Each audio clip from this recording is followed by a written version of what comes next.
YS Jagan పర్యటన సందర్భంగా నెల్లూరులో ఆంక్షలు పెట్టడం దారుణమన్నారు మాజీ ఎమ్మెల్యే భూమన కరుణాకర్ రెడ్డి. ప్రభుత్వం దుర్మార్గంగా వ్యవహరిస్తోందని మండిపడ్డారు. ఎన్ని అడ్డంకులు సృష్టించినా జన ప్రభంజనాన్ని ఆపలేకపోయారన్నారు భూమన.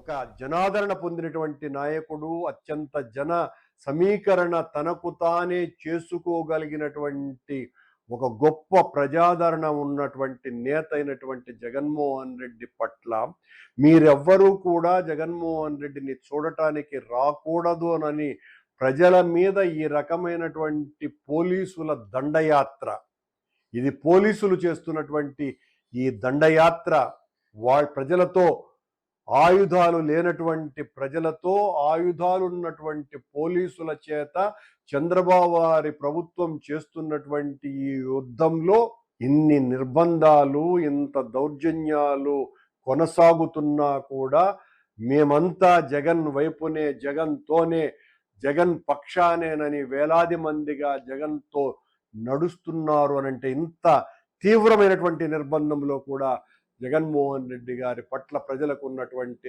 ఆదరాభిమానాలు ఏ స్థాయిలో ఉన్నాయి అన్నది మరొక్కసారి నెల్లూరు జిల్లా నిరూపించింది.